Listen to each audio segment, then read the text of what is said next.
Bismillahirrahmanirrahim. Assalamualaikum warahmatullahi wabarakatuh. Baik, kita lanjutkan pembacaan kita dari kitab Fiqih Al-Asma'il Husna li Fadilatul Syekh Abdul Razak bin Abdul Muhsin Al-Badr hafizahullah taala. Baik. Kita masuk halaman 53. Kita buka di kitabnya halaman 53. Baik, sudah kita sebutkan di pertemuan sebelumnya bahwasanya hukum menamakan manusia dengan nama-nama Allah, dengan Asmaul Husna, itu dibagi menjadi dua, boleh atau tidak boleh. Ya, udah kita bahas tersebut. Nah, sekarang ada catatan tambahan di sini yang berkaitan dengan menamakan makhluk dengan nama Allah. Nah, Syekh mengatakan wa mimma yaltahiqu bihadza, yang patut kita, yang ada kaitannya dengan ini, yaltahiq artinya kita sandingkan atau kita kaitkan.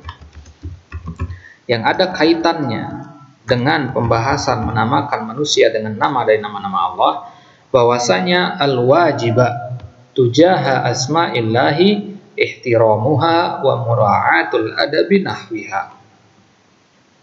Baik, perhatikan, annal wajiba isim anna, tujaha zaraf asma'i mudhafun ilaih, ihtiramuha khabarnya, wa mura'atu ma'tub kepada khabar marfu, al-adabi, ya, al-adabi yang di sini sebagai mudhafun ilai, nahwaha atau nahwuha boleh, ya.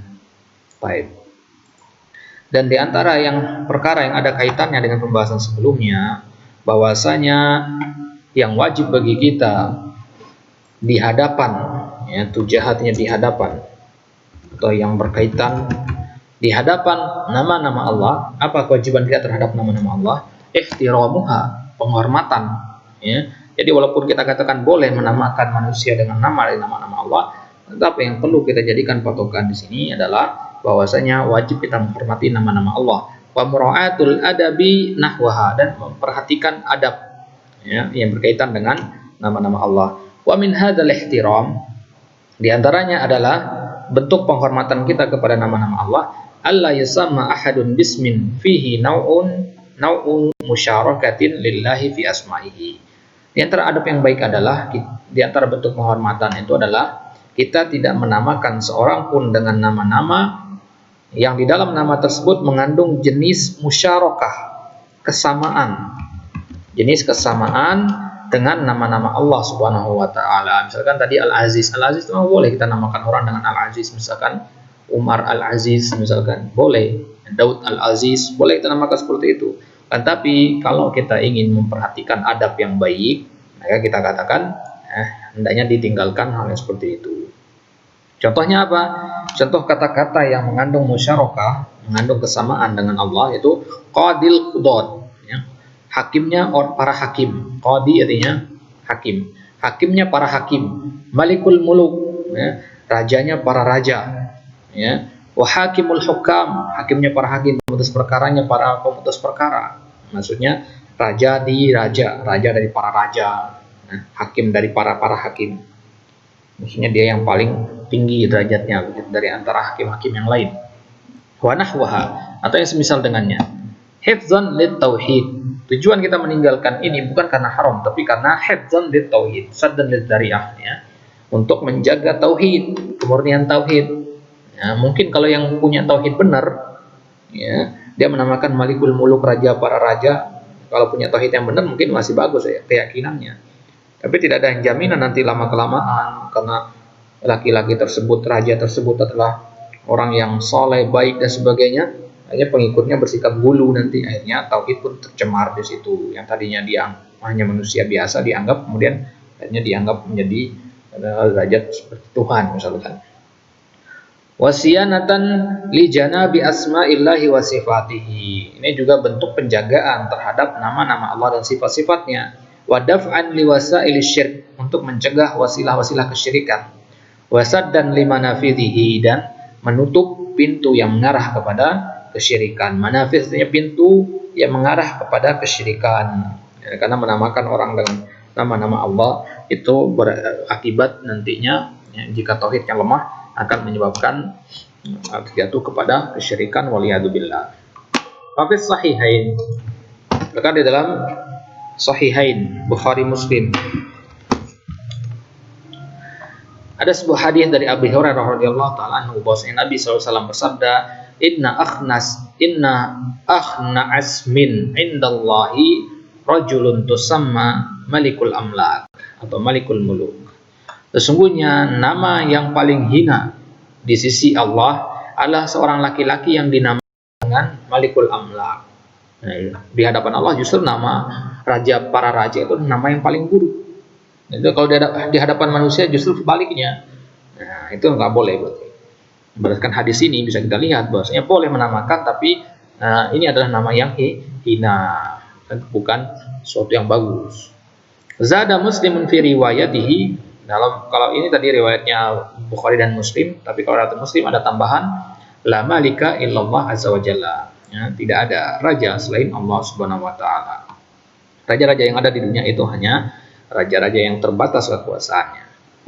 Wa fi sunani Abi Dawud wa ghairihi, di dalam Sunan Abi Dawud dan selainnya dari Abi Syuraih radhiyallahu taala anhu diriwayatkan bahwasanya annahu kana yukanna Abul Hakam. Bahwasanya Abu Syuraih itu kunyahnya adalah Abul Hakam. Hakam artinya hukum. Ya. Maka faqala lahu Nabi sallallahu alaihi wasallam, maka Nabi berkata kepada Syuraih, "Innallaha huwal hakim, huwal hakam." Sungguhnya Allah lah yang maha pemutus perkara, wa ilaihil hukum, hukum itu miliknya Allah. Faqala, maka Syuraih mengatakan, inna qaumi idza ikhtalafu fi syai'in atauni fahakamtu bainahum.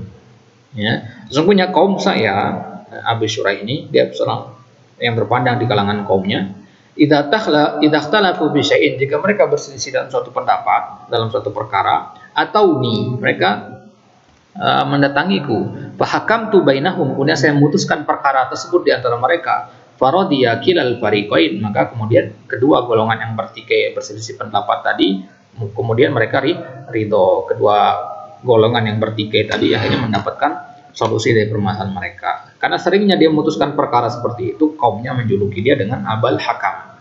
Ya. Faqala ma ahsana hadza, Nabi mengatakan ma ahsana hadza. Fama laka minal walad, Nabi katakan, Nabi nggak celah dia. Nabi katakan, fama laka minal walad, punya anak berapa kamu? Siapa namanya? Ya. Maka Abu Syuraih menjawab, nama anak saya Syuraih, Muslim dan Abdullah. Nabi tanya lagi, faman akbaruhum, siapa yang paling tua dari tiga anakmu itu? Ada Syuraih, Muslim sama Abdullah. Qala Syuraih, yang paling besar ada Syuraih. Maka Nabi katakan, fa anta Abu Syuraih, maka kamu adalah Abu Syuraih, bukan Abul Hakam. Jadi Nabi bertunjukkan adab yang baik dalam memberi nama di sini. Jadi suruh dia ganti nama menjadi Abu Syuraih. Maka sejak hari itu yang tadinya Abul Hakam sekarang lebih dikenal dengan nama Abu Syuraih. Fa arsyadahu sallallahu alaihi wasallam ila taghyiri kunyatihi. Nabi memberikan dia petunjuk untuk merubah kunyahnya. Kunyah itu nama yang diawali dengan Abu atau Ummu. Mura'atan lil adab, mura'atan. Nah, maf'ul ajli. Kenapa Nabi tunjuki dia untuk merubah kunyahnya? Itu untuk menjaga adab fi haqqi asma'illah, ya, dalam hak nama-nama Allah, asma'illah. Walau lam tuqsad al-musyarakah, meskipun si Abu Syuraih ini enggak ada niat sedikit pun untuk menyekutukan Allah di situ. Ya, meskipun tidak ada niat untuk itu, tapi di sini mura'atan lil adab, untuk menjaga adab bersama Allah dan juga untuk menutup celah yang menuju kepada sikap gulu berlebih-lebihan yang akhirnya akan menodai kemurnian tauhid. Baik, Allah taala alam. Insyaallah kita lanjutkan di pertemuan selanjutnya, kaidah selanjutnya. Subhanakallahumma wa bihamdika asyhadu an la ilaha illa anta astaghfiruka wa atubu ilaik. Assalamualaikum warahmatullahi wabarakatuh.